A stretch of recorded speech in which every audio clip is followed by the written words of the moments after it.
Hey everybody, it's Mark Pattison back with another great episode of Finding Your Summit, all about people overcoming adversity and finding their way. And before we get into today's amazing guest, can't wait to have him on. I want to direct your attention to my website. I do this every time I have a pod that comes out because it's so important. Repetition is everything. First of all, there's over 270 episodes that are out there. I'd appreciate a ratings and review through Apple. It helps elevate the popularity of the show, and we all need inspiration, even myself. And so if you go there and do that, I would greatly appreciate it. Number two is that I continue to raise money for Amelia's Everest. It directly goes to Higher Ground, a nonprofit here in Sun Valley, Los Angeles, and New York. It's all about empowering other people. Many of these people out there are military folks who need our help. My daughter also has epilepsy. So at the end of the day, it's all about empowerment and helping. So if you want to go there, check it out. And finally, the NFL did a amazing movie, actually won Best Picture, an Emmy for that documentary they did on my 2021 journey up and down Mount Everest. And so if you want to check it out there, you can do so. There's links that take you right to that wonderful film. So go check it out. Okay. On that note and on the Everest note, I want to bring in my buddy that I originally met in Antarctica. Think about that. Antarctica. Who goes to Antarctica besides a bunch of penguins? And this guy, Tom French. Tom, how you doing? I'm well. Thanks, Mark. Good to see you. It's great to see you. And actually, I just saw you last week. I had my world tour on the East Coast and then I made my way up to Boston. But let's start then. And what today's topic really is about your drive and your focus. And after being turned back in 2021 on Mount Everest, we actually passed each other on my way as I was stumbling down the mountain, down the Lhotse face, and you were climbing, going up to climb what I had just come off the top.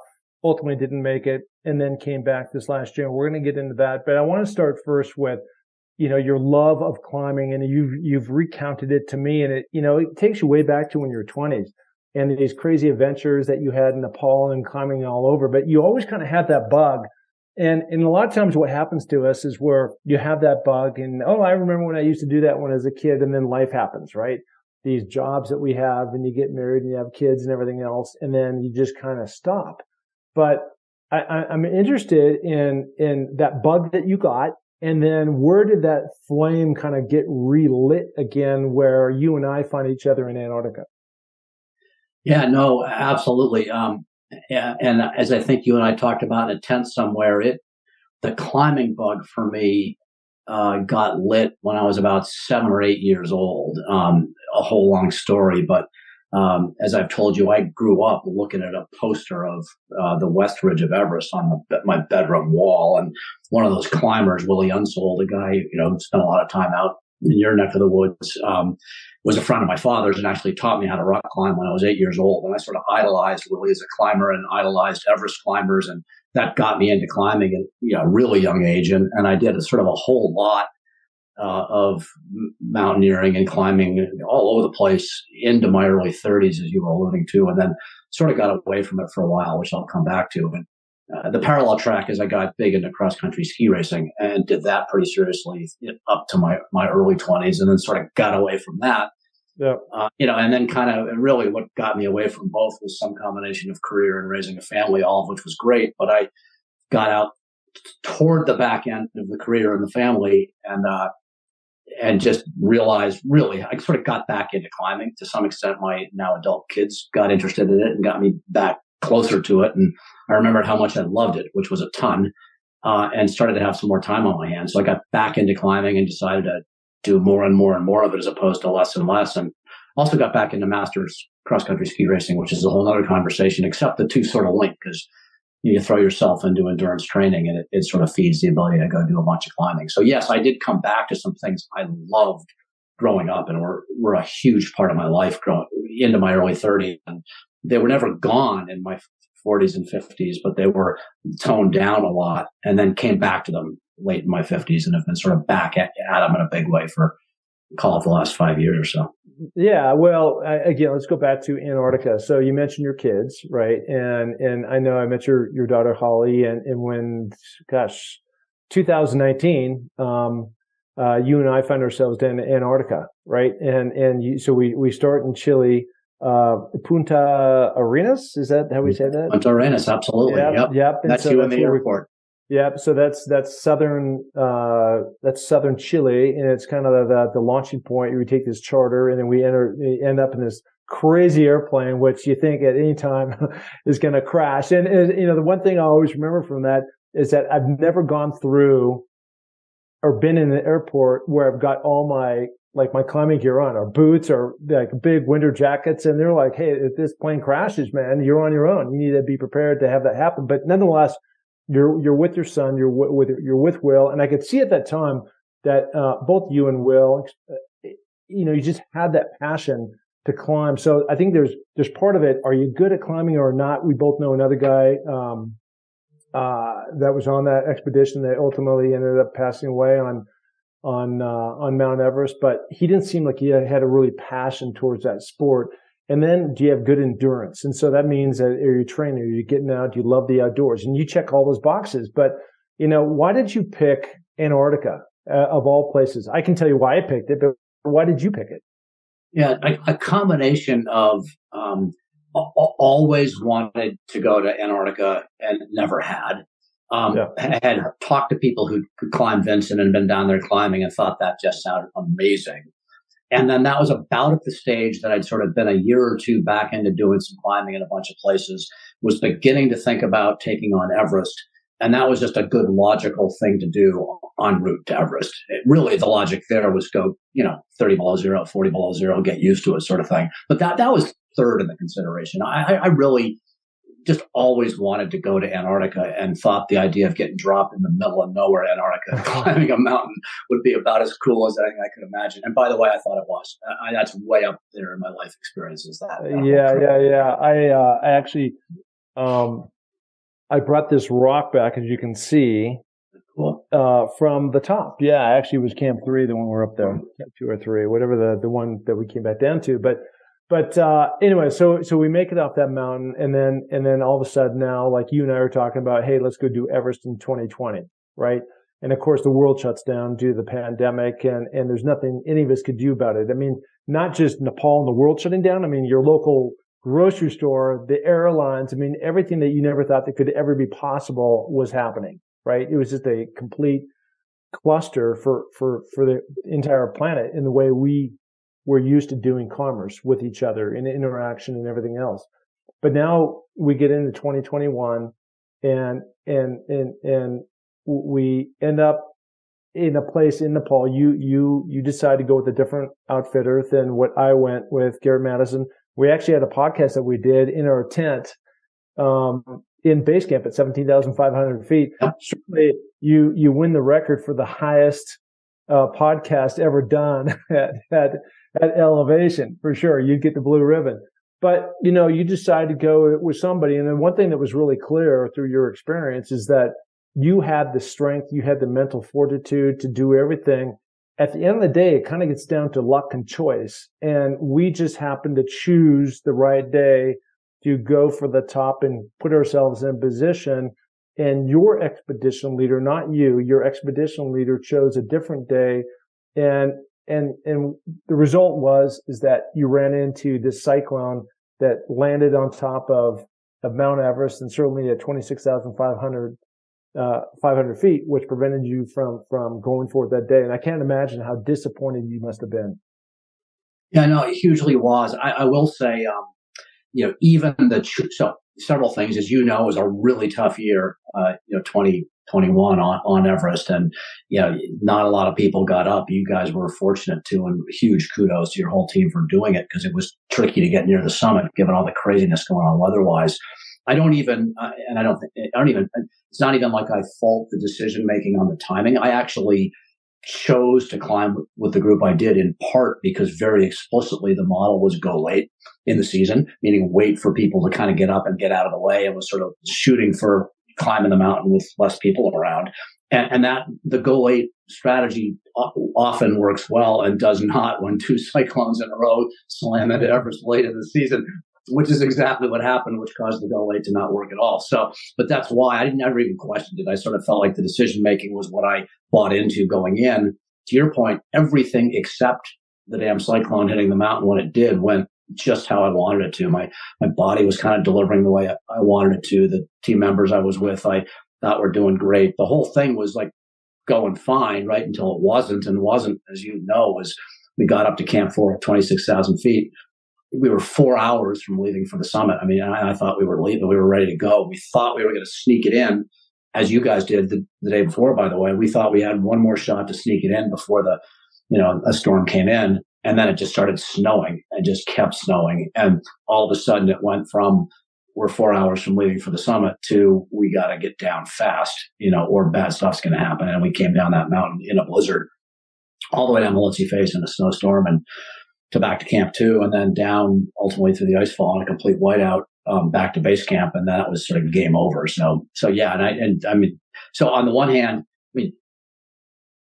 early on, you don't have time to be disappointed when you're just trying to get down the mountain in a snowstorm and get back to base camp. And then you get back to base camp and you're safe. And then it hits you and you go, oh man, and it's a huge gut punch. Although as we talked about, there was a lot of good in it. I really did feel like I got 90% of what I went to the mountain for. And I did get 90, not 100, but 90. And if the expedition was 60 days long, it was longer than that, but call it 60 days. And 59 of them went exactly the way I wanted them to. And one didn't. And that was the summit. And that hurt and stung quite a bit. Yeah. And, look, I was there. And so as I'm escaping the mountain, like a day or two before, you're just trying to do everything you can to get back. And then I literally was able to escape the country before it shut down due to another gigantic COVID outbreak. And then you end up getting stuck there for another 2 weeks. And so just, going that long, 60 days, going after a certain goal, living in this very stressful environment, not knowing how it's all going to play out, some people dying, stepping over dead body, just the whole thing, your diet, everything. And then you come up short. And again, not your fault. You're a strong climber, but choices that your expedition leader and weather and circumstance you just fell into. So now you and I are having this conversation and I'm just going, I'm so glad to have made it to say I'm never going back in terms of not to Nepal necessarily, but just to climb Mount Everest, right? It's a huge undertaking. And remember, both of us have been training since that 2019 Antarctica expedition, thinking that we're going to go the next year in 2020. And then we had to propose. So now it's for you. It's not just 1 year. It's not 2 years, but now you're going 3 years into this in terms of the Tom training, right? And that's hard. That's hard mental fortitude to keep that thing going. But you ultimately came to the decision after you took a gigantic time out, like, do I want to go back through that hill with no certainty that even though you do all the right things and you put yourself in the best position, that's going to result in the touchdown of you touching the top of the mountain. So you finally decide, like, this is going to be a go. It's a green light. And by the way, I think I would have made the same decision. I don't think I could live with myself knowing that I was right there in a position. I felt great and I didn't succeed when I know I could have. And you had all those same boxes checked that I think my mental process would have went through as well. And so tell me what happens now when you've come together with your wife and your kids and your family and you've made this decision, but now you're going to do it a little bit differently. So tell me what that process was like. Yeah. And there was the first deciding to go back, and then there was a little bit, well, how am I going to go back? And, I think the deciding to go back, when I came back, as I alluded to, I wasn't sure initially I was going back for some of the reasons I said, got 90% of it. Big ask on the family to go again, huge chunk of time, a whole nother year, all that.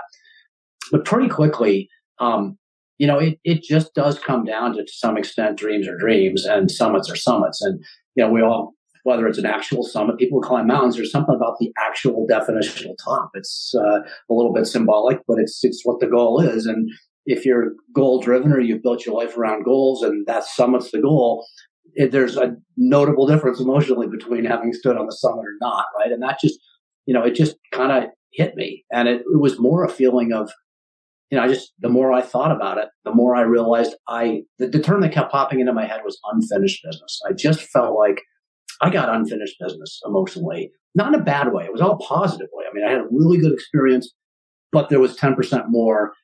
And it just meant a ton, in ways you can't, it's not really rational, but it meant a ton. And I just really wanted to give it another go. And the other thing I'd say, I'm sure for you, and I know for a lot of climbers, you've thought about Everest, you've read about Everest, you've looked at pictures of Everest your whole life, and being on the mountain, actually going over the features that you've thought about, the Geneva Spur, the yellow band through the Khumbu Icefall, that to me was really powerful the first year I was on the mountain, actually being there. Yeah. But then I came home and where hadn't I been? Well, I hadn't been on the Southeast Summit Ridge. I hadn't been on the balcony. I hadn't been over the South Summit, the Hillary Step. And it was just like, I just felt like a powerful desire to, in my lifetime, if I could, to see those things myself, climb over them and get to the top. So that was the unfinished business, kind of spiritually or whatever. And it came down to a conversation with my wife, Jill, because it really does come down to, a lot of support from the family, and bless her. Yeah. She didn't love the idea, but she said, look, no, I get why you want to do it. She sort of said, you got one more shot, like not a lot more shots, but okay. So that was, that was kind of the decision to go back. And of course, I'm really glad I did. I was really glad I did the moment I made it. And then you were alluding to differences. I did make I decided to do a few things differently. And really that started from the thought that if I was going to go back in those same 60 days, and 59 of them were going to be the same 59 days I'd already done for the one day that was going to be new and different, the summit climb, that was cool. But wouldn't it be neater if I could get some new life experience in the midst, just while I was doing it? It would be good enough to go repeat the whole thing, but you're repeating the whole thing, a year of training in 2 months. And that's where, really one thing popped in my mind. It occurred to me that I could approach the mountain a different way. And there's the traditional trek you and I have done, and I had done it years ago as well, from Lukla up through the Khumbu Valley to Everest Base Camp. I had 30 years ago heard about a way you can get to the Everest region trekking through the Makalu Barun region, which is, relatively speaking, remote in Nepal. And once you get up to the base of Makalu, the 5th highest mountain in the world, you can actually, if you want to, climb over 3 20,000-foot passes. You literally climb up one, you rappel down the backside onto a glacier, walk across a glacier for a day, get to the next pass. And if you do all that 3 weeks in, you get to the Everest region. And that was a big piece of the newness for me. I kind of figured out I could do that. And that just was a whole new life experience, was getting to the base of Everest a totally different way, through a totally different landscape and part of Nepal. In a part of Nepal I'd always wanted to see and wasn't sure I ever would. So that got me even more excited. It was sort of newness in the midst. I gotta say, let me ask you this. There's a couple questions with that. Just sticking on this one new route. My understanding is that, Nepal just in general is a pretty remote country. Not Kathmandu, of course, but these pockets that you were in. This one, you were super remote. There wasn't a whole lot of going on. Whenever you're out in the mountains and you're in the backcountry, there's always at whatever level you want to call it, there's some element of danger, right?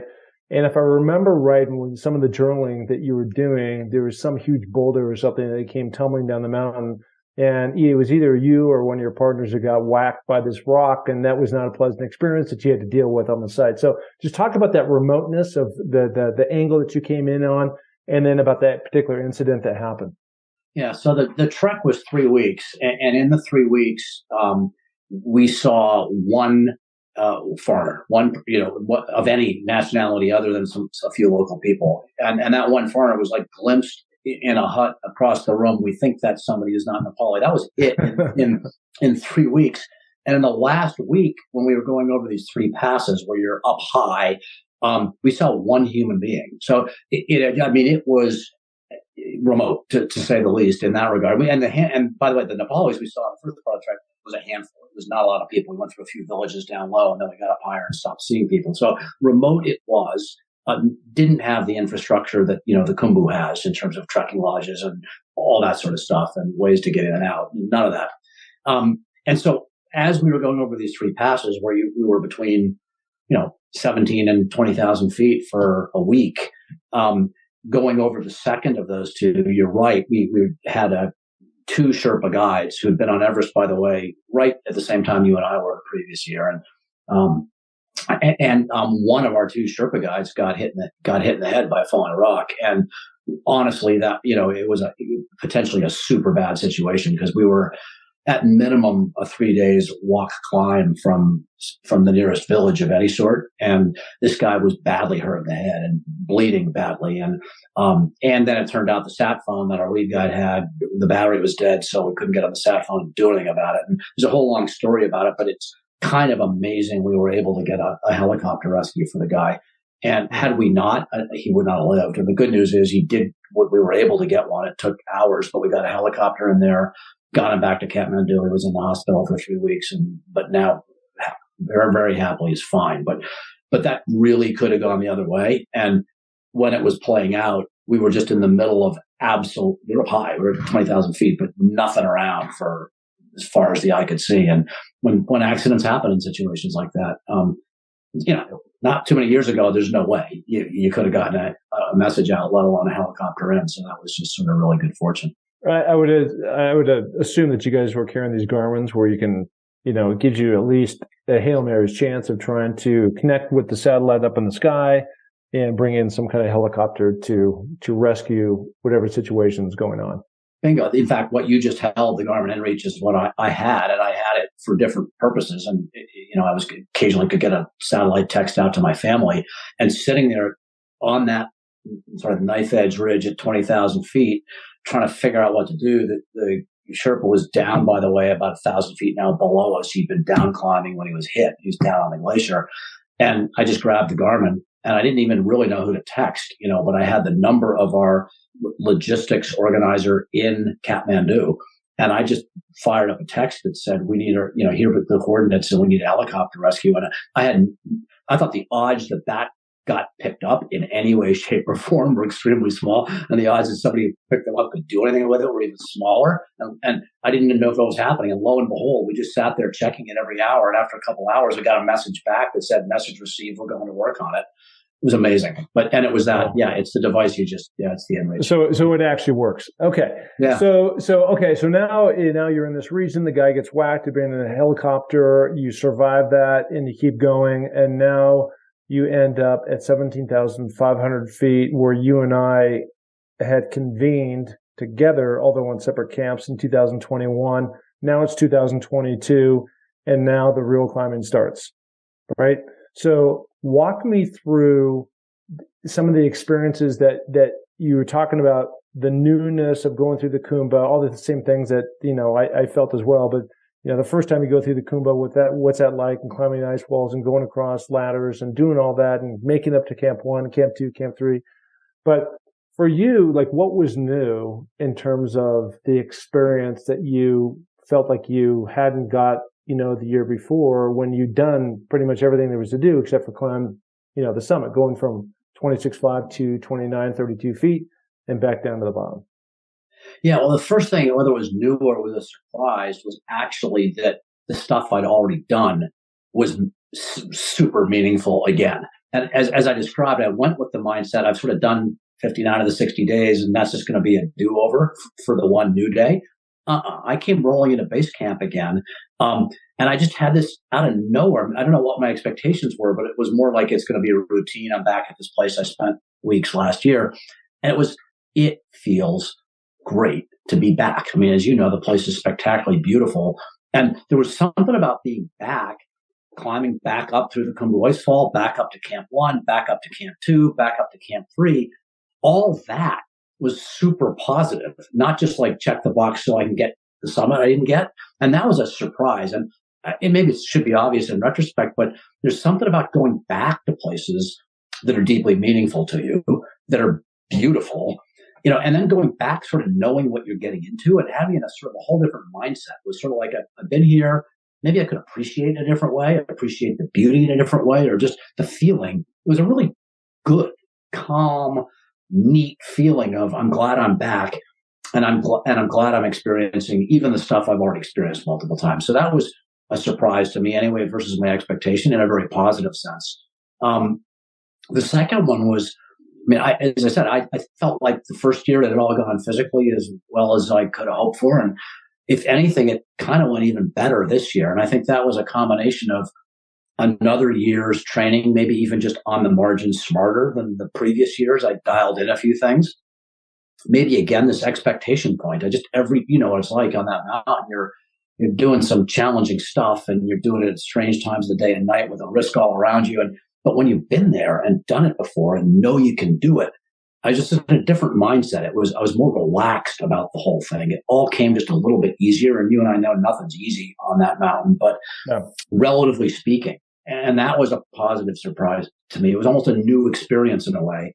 I was climbing in a slightly different model. One aspect of it was the previous year, it would be sort of like 5 of us on the team and a couple of guides, and we'd all sort of line up and we all sort of climb together, which had its benefits. But this time was way more sort of me and a Sherpa kind of climbing at our own pace. We had a couple other team members, but they'd sort of climb at their pace. And I ended up really liking that just because there was this freedom to do exactly what you wanted to do and go faster when you wanted to go faster and stop and look around when you wanted to stop and look around. And that was sort of a positive surprise, like just how that was like additive. It was a really positive way to interact with the whole mountain. I liked that a lot.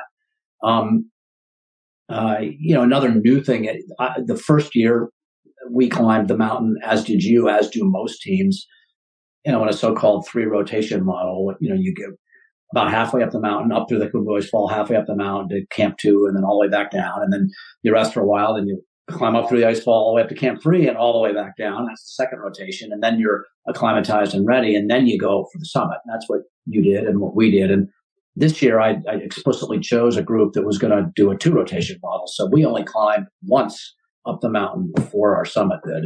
And we actually only went up to the base of the Lhotse face. So between Camp 2 and Camp 3, came back down, and the concern would be, have we spent enough time at altitude to be ready for it? But we kind of felt we had, and my body had generally done well at altitude. So that was a new deal, which was after that one rotation, you no doubt recall what it's like to do a whole nother one. It's a whole nother week of climbing and it's wearing, right? And I didn't have that. I got down from the first rotation and I was like, okay, now we're ready to go. Now a few things have to come together to be ready to go, like the ropes have to be in and the weather has to be good. But we were among the first people this year going for the summit. And that was just new and sort of neat. There was an energy level to like, I'm ready to go for it now, more than I'd had the previous year. And that was new.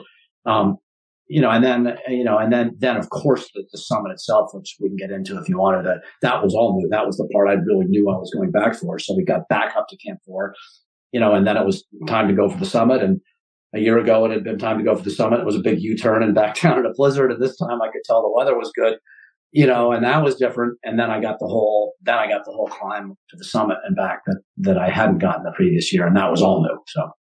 Well, I think another thing that was different too from most people is that just like me, I left around midnight or something, and I wasn't in great shape, and I've documented that plenty of times on these different shows. But for you guys had a different strategy, which is basically start at 6 or 7 o'clock at night, and knowing that you're going to climb throughout the night, but really knowing that you're going to be on the summit in pitch black. And most people want to be there like I was at 10:30 or something in the morning, so you can take a picture and then, you can actually see the skies and overlook the planet. And that wasn't your strategy. But on the flip side of that whole thing, there was nobody that you ran into going up there or coming back down. Yeah, it was amazing. So like you, probably the boyhood dream and the vision of what it was all going to be always involved, cresting the summit ridge in daylight sort of thing. But probably also like you, even the first year I went to the mountain and then going back, the one thing that really wigged me out was not wanting to bump into other folks on those knife edge ridges up high, because it just slows you down and that's where things get riskier. And I've always felt anything I could do to avoid that possible situation would be better. So there we were at the South Col at 26,000 feet.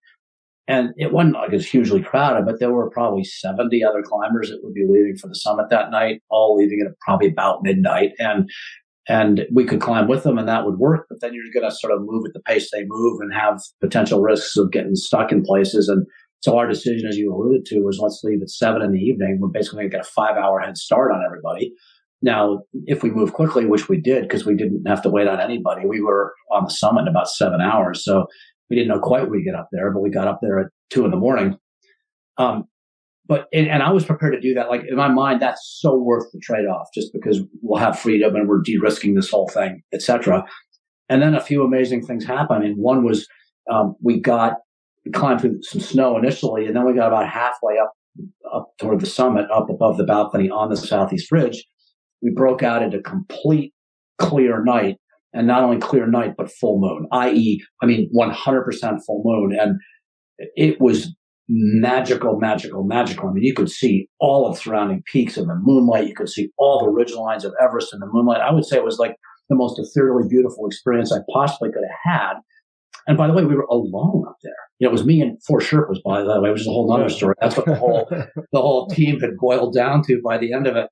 And that was it, and I'll just never forget it. And, so anyway, so it turned out to be not only just sort of middle of the night so we can avoid people, it became a really cool experience in its own right and became a safer experience in my mind because we didn't have to deal with other folks. So that worked well. So let's focus on the top. So, I've said on this show before that when I got to the top, I was just with dread. I couldn't believe it. It's just, oh my God, now I have to go over that. It wasn't the elation that you think you normally have.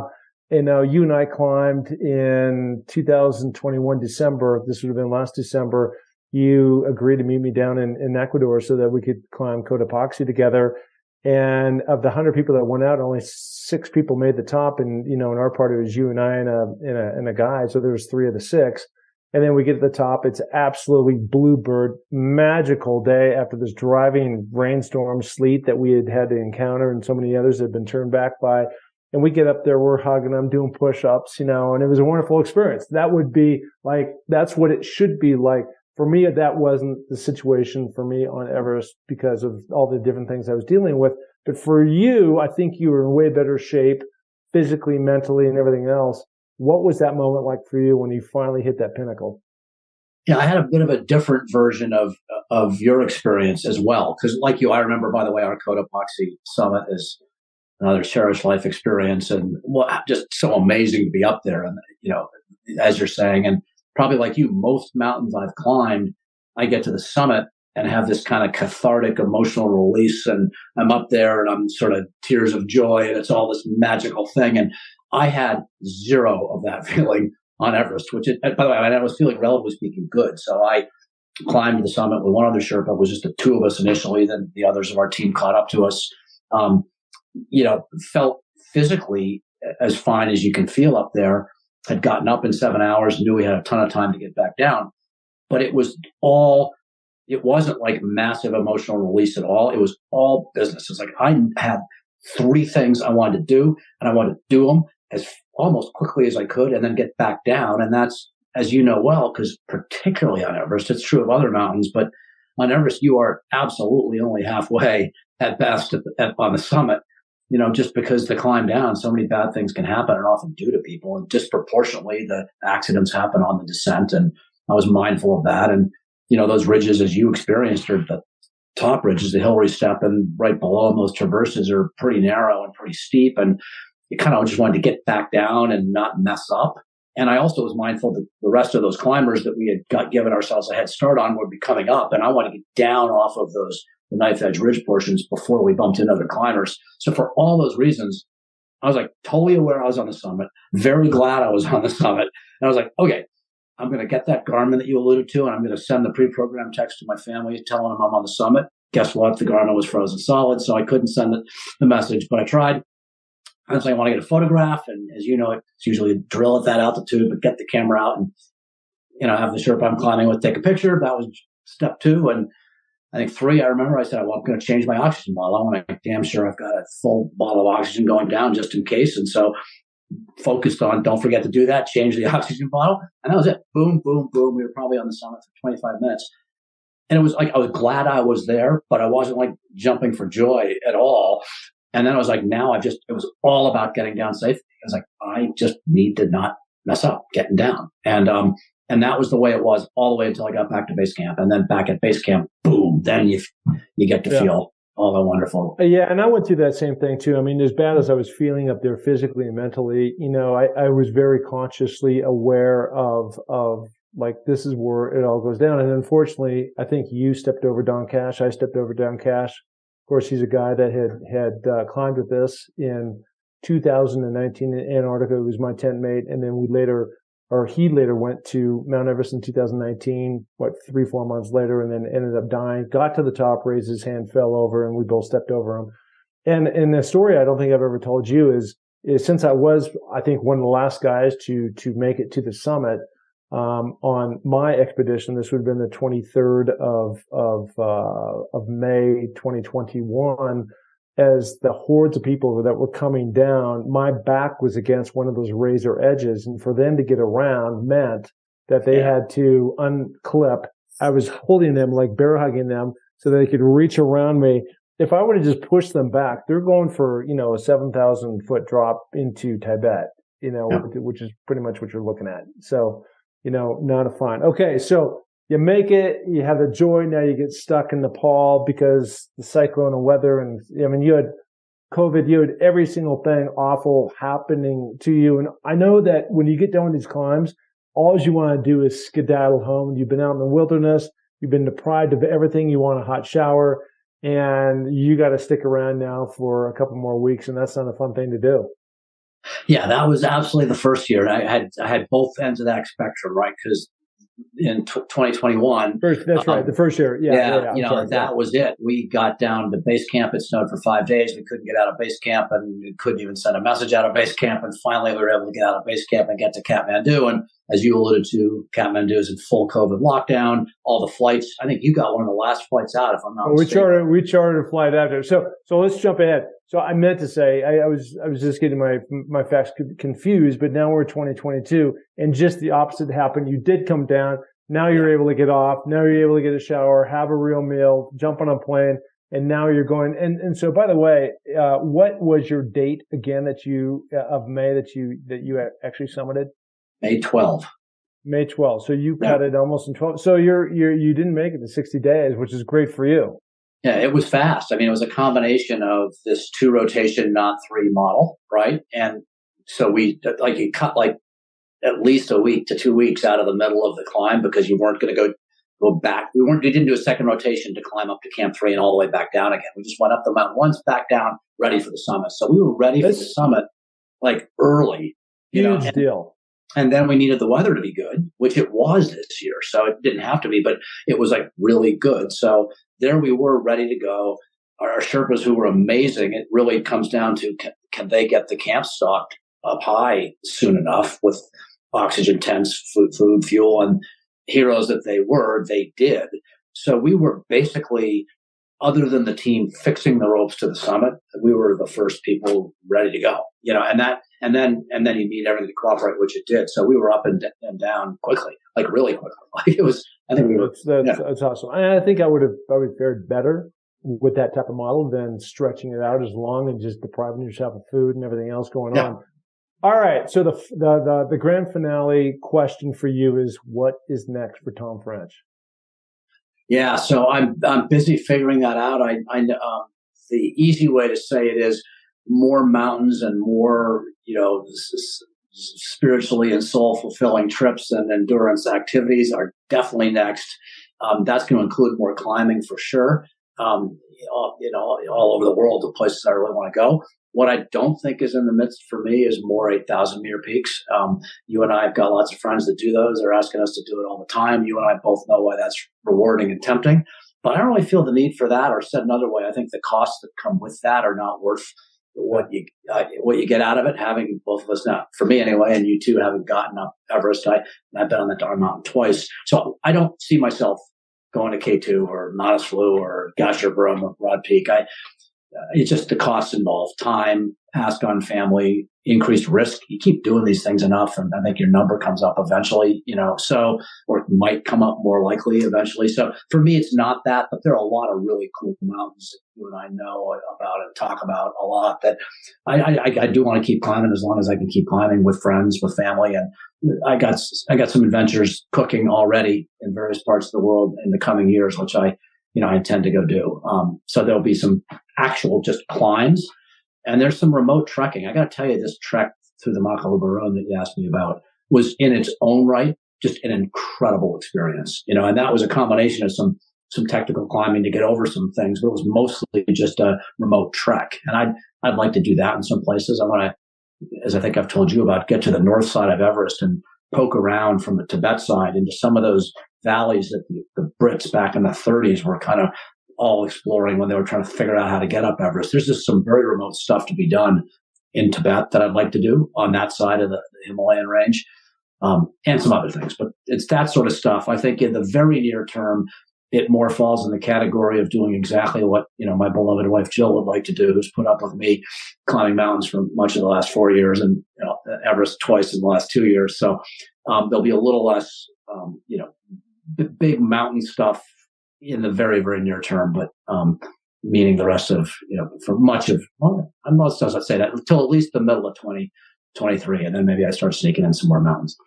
Well, hopefully some with you, by the way. Hopefully some with you. Yeah. Well, I was going to don't forget about your climbing buddy, Mark Pattison. All right, Tom, listen, where can people find you? And I don't know if you still have your blog going on, but very fascinating. You're a very good writer. I've mentioned that before. But where can people reach out and find more adventures of Tom French? No, well, thanks. Yeah, thanks for asking. I am kind of hard to find because I haven't done a good job or been out there with it. And I've stopped writing the blog. But if people find it interesting, and the blog's name is tdfrenchgapyear.com. So as in Tom David French, tdfrenchgapyear.com. I think you find it there. And there's a whole raft of writings of really the last 2 or 3 years of climbing all over the world, and both of the years on Everest that we just talked about and all that sort of stuff. So it's there. That's good stuff. Good stuff. All right, buddy. Listen, I am really excited that you were able to pull that off. You came back to share your story. You're back on the pod. I'm at 6,000 feet, not 17,500. You're in Boston. I'm in Sun Valley. So a few differences there. And most of all, you're safe. You're a good guy. And I really enjoyed my time with you last week in the greater Boston area. So thank you so much for coming on. Thanks for having me. And by the way, thanks for the encouragement all along the way. You were among the early people firing me up to go back. You knew how much it meant to get to the top because you've been there. And you knew how much it meant to me. You were early on encouraging me and supporting me. I really appreciate it. So, and the other climbs we've done together have been high points. So I do look forward to more. Well, there's going to be a lot more. All right, everybody. There he is. The one, the only Tom French. Thank you.